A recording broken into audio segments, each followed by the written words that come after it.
Mr. Chairman, it should be noted that West Irian belongs to the congregation of the Gereja Protestan Maluku, the Indonesian Moluccan Protestant Church, which has always provided the teachers for West Irian and which has its headquarters in Ambon in the eastern part of Indonesia. There is, as you know, complete freedom of religion in Indonesia. On Ambon, an island of 50% Muslim and 50% Christian, the seats of the Gereja Protestan Maluku, a new large Christian church was built some years ago with the subsidy of the central government in Jakarta. The historic link between Maluku and its congregation in West Irian is now forcibly broken by the Dutch authorities by the separation of West Irian from the rest of Indonesia against the religious interests and ties of the Indonesian Christian community in West Irian. Mr. Chairman, among responsible intellectuals, aside from Professor Theo, whom I have already quoted, there is indeed a growing anxiety about the stubbornness and inflexibility of the Netherlands government's position in maintaining its colonial rule over West Irian against all reason and justice in the world. I know, Mr. Chairman, that the Netherlands government may not be able to reverse or modify its official position overnight. But we are not without some hope. The world is progressing forwards, and I'm sure so is the thinking of people. In the recent debate in the Netherlands Parliament affecting the question of West Irian on the 9th of January last, the Netherlands Prime Minister Dr. Drees, while naturally still finding it his duty to justify the official Dutch policy on West Irian, acknowledged happily the importance of the relationship between the West and New Asia and Africa.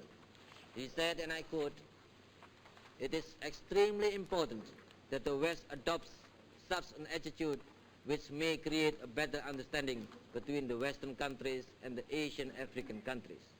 This means that the West has to be free from any thought of colonialism," unquote.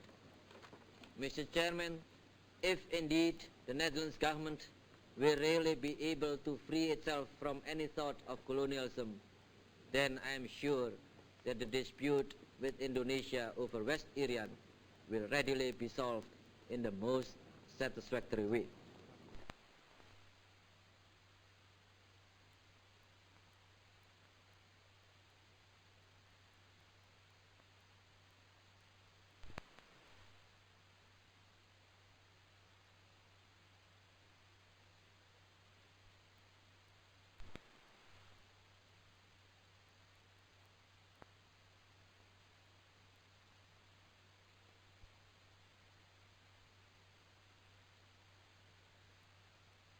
End of the quotation.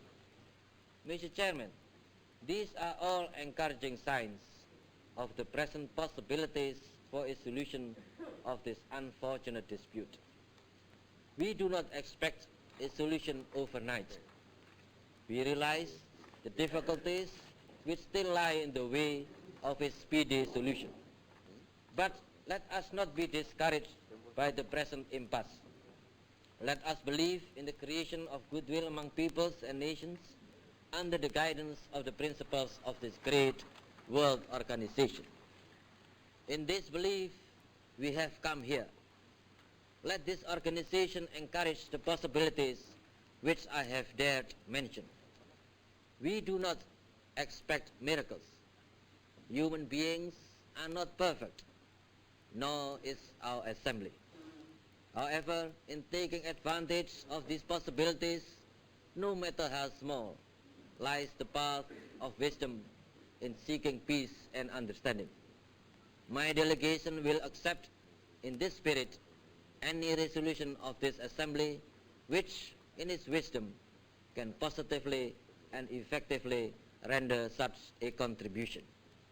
Mr. Chairman, honorable members of this committee, we offer to you most respectfully the knob of the door. Thank you, Mr. Chairman. I call upon the distinguished delegate of Netherlands.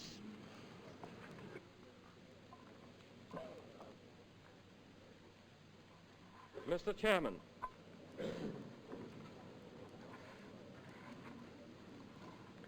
as this is the third time that the Indonesian claim to Netherlands New Guinea has been placed on the agenda of this committee, I do not intend to presume on the time and the patience of my fellow members by giving them a lengthy expose of all the geographical, ethnic, historical, legal, and political arguments that may have some bearing on this matter.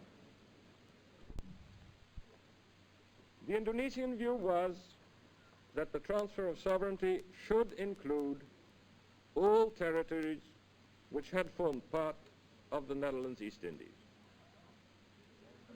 The Netherlands government, on the other hand, felt that it would be unjustifiable to hand over the Netherlands part of the island of New Guinea to the Republic of the United States of Indonesia, because this island, inhabited by Papuans, a people entirely different from Indonesians, and having no racial, no cultural, no religious, and especially no national affinity with them, could not, by any stretch of the imagination, be said to belong to the Indonesian nation. There was therefore a deadlock. But as it was held desirable that the transfer of sovereignty should not be deferred, the parties finally agreed on two things. One, that Netherlands New Guinea would remain under Netherlands sovereignty.